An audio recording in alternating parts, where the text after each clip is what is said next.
kiwi fruit, originally labelled the Chinese gooseberry, is a fruit native to the north, central and east regions of China. This fruit has been present in the Chinese lifestyles for hundreds of years and has a number of meanings and beliefs associated with it.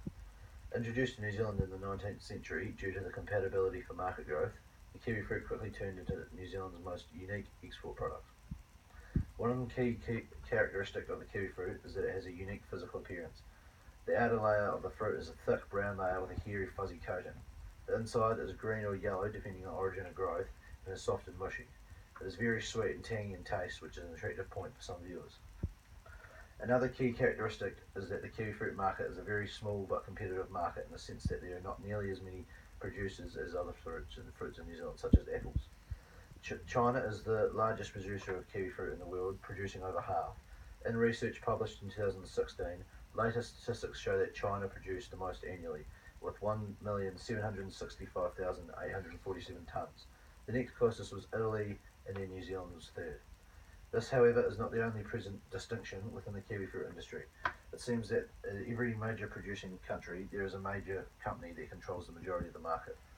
This is very evident in New Zealand, as the company Zespri stands alone as the major kiwi fruit related company.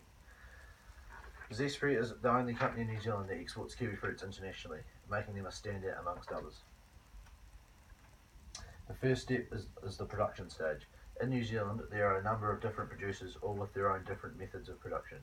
All follow a number of very similar processes to produce the best kiwi fruit. The second step is processing. This step is the introduction of slightly stricter processing-based companies. Some companies have the ability to produce and process on the same site, others do not have this ability. The third step is the logistics stage. Although we see logistical activity throughout the whole supply chain, it is at this stage where Zespri export the kiwi fruit. In terms of regulation, it is this stage where customs, etc. have the biggest regulatory influence. The fourth step is the marketing of the kiwi fruit. Marketing is a very important step, as it first introduces the consumers to the product. A strong marketing campaign for any product will result in a successful product. The fifth step regards the consumers. It is another very important stage, as well as all others are irrelevant if this one is not prioritised.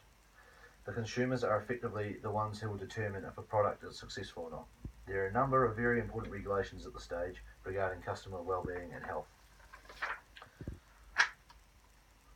PSAV disease is a bacterial infection that can cause kiwi fruit vines to die. This disease was first found in New Zealand in 2010 and has had a large influence on regulations surrounding the kiwi fruit industry. Although this bacterial growth does not have any effect on human or animal health, it can kill kiwi fruit vines. PSA is a very worrying presence within this industry, as the initial outbreak killing all but one variety of New Zealand grown kiwi fruits. The PSAV outbreak has been traced back to originating in China. The disease was established in Italy in 2008 and it became present in New Zealand and Chile in 2010. The disease was transferred through poor practices along the kiwi fruit supply chain. Regulatory programs were established to ensure the future safety of kiwi fruit in New Zealand. The programs come at a cost, with an estimated $700 to $800 million of being spent to ensure this does not have any further effect on the industry.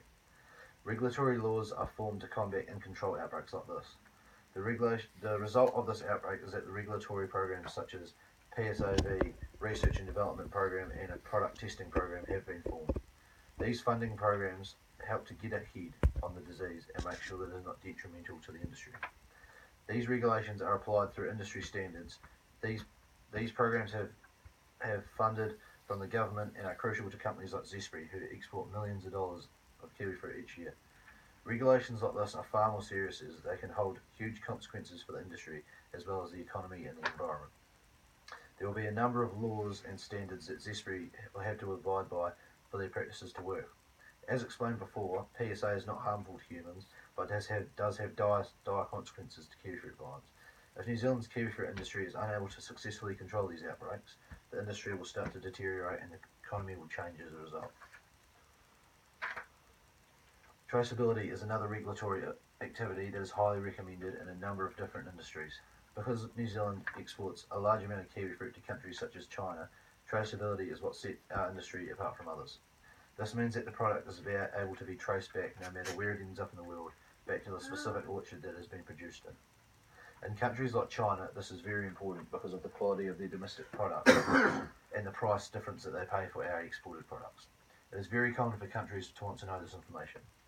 This regulation adds value to the product as it shows exactly how natural and pure the product is. China has a very positive view on New Zealand and our export products, and this regulation enforces it.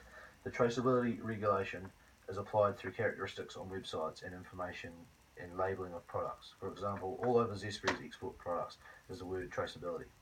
This is also evident on their website as it states, in every box of Zespri kiwifruit sold globally can be identified and tracked back to where it was packed and where it was ground.